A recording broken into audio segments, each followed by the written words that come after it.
আপনারা আসলে সবাই আমার চেয়ে বেশি আব্বাকে ভালো করে চেনেন, তাই বাবা বলে বলে আমি তাকে নামাতে চাই না। সেই প্রতিষ্ঠান যিনি বাবার অনেক ঊর্ধ্বে, সেই মানুষের জন্য আপনারা দোয়া করবেন। বাবার জানাজায় বক্তব্য দেবার এই অভিজ্ঞতা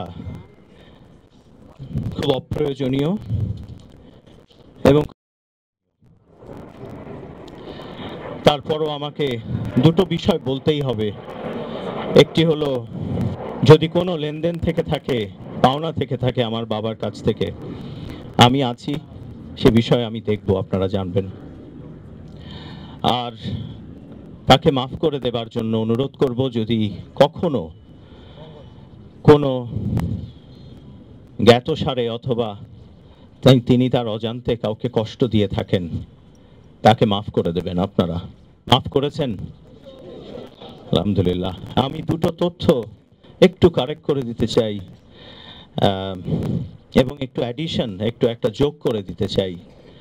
অনেক কিছু এখানে যারা উপস্থিত আছেন, আপনারা আমার বাবার পরিবারের সদস্য, যারা আমাদের রক্তের সম্পর্ক, তার চেয়ে বোধহয় আরো বেশি সম্পর্ক আমার ডান দিকে এবং সামনে সম্মুখে যারা আপনারা আজকে সমবেত হয়েছেন।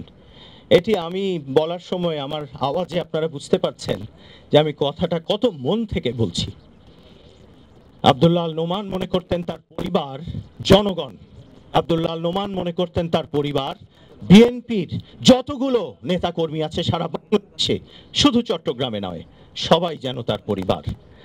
আমার মনে হয় তার সংস্পর্শে আসেননি এমন কোনো নেতা বাংলাদেশে আছে কিনা আমার জানা নেই, কেননা আমি তাদেরকে চিনি, তারা আমাকে সমীহ করেন, স্নেহ করেন, আমি শ্রদ্ধা করি।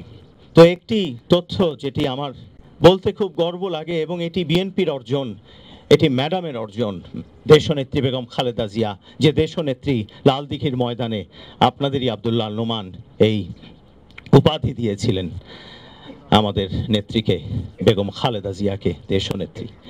তার মাধ্যমে চট্টগ্রামে তৃতীয় সেতু, কর্ণফুলী তৃতীয় সেতু, এটি প্রতিষ্ঠা পেয়েছিল। 2006 কাজ শুরু হয়েছিল, এবং এই কর্ণফুলী সেতু, এই তৃতীয় সেতু যদি না থাকতো, আজকে এই 16-17 বছর চট্টগ্রামের কি দশা হতো, এবং এই উত্তর চট্টগ্রামে কিভাবে আমরা সংযুক্ত রাখতাম আমি জানি না। যে কলেজ নামে একটি 4 শহীদের নামে 90-এর যে গণঅভ্যুত্থান, এই গণঅভ্যুত্থানের 4 শহীদের নামে বাংলাদেশে তখন একটি কলেজই হয়েছিল, আমার বাবার প্রতিষ্ঠিত। সেই কলেজ যখন হয়, আমার কানে শোনা মানুষ এসে বলেছিলেন, নোমান ভাই, এই কলেজটা আব্দুল্লাহ আল নোমান কলেজ কেন নয়, একটু আপনার নামে করি না? আব্বা বলেছে, তওবা করো, আমি 4 শহীদের নামে কলেজ করব, আমার নামে যেন কোনো কলেজ না হয় আমার জীবদ্দশায়। সেই ধরনের একজন রাজনীতিবিদ, সেই ধরনের ব্যক্তিত্ব আব্দুল্লাহ আল নোমান, যিনি মন্ত্রী হবার পরদিন চট্টগ্রামে লালদিঘির ময়দানে বলেছিলেন, আপনারা শুধু ব্যক্তি আব্দুল্লাহ আল নোমান যেন মন্ত্রী আব্দুল্লাহ আল নোমানের ঊর্ধ্বে থাকতে পারে। তিনি তার জীবন দিয়ে, তার কাজ দিয়ে সেই পরিচয়, সেই স্বাক্ষর রেখে গেছেন মৃত্যুর আগ পর্যন্ত। কেউ কোনো বাজে কথা এই ভদ্রলোককে নিয়ে বলতে পারবে না। তাই আমি আজকে যার কথা বলছি, তিনি শুধু আমার বাবা নন, তিনি একটি প্রতিষ্ঠান, সেই প্রতিষ্ঠানের নাম আব্দুল্লাহ আল নোমান। আপনারা আসলে সবাই আমার চেয়ে বেশি আব্বাকে ভালো করে চেনেন, তাই বাবা বলে বলে আমি তাকে নামাতে চাই না। সেই প্রতিষ্ঠান যিনি বাবার অনেক ঊর্ধ্বে, সেই মানুষের জন্য আপনারা দোয়া করবেন। আমি জানি তিনি বেহেশত নসিব হবেন, তারপরও আমরা সবাই একটু আমিন বলি যে তিনি বেহেশত নসিব হবেন।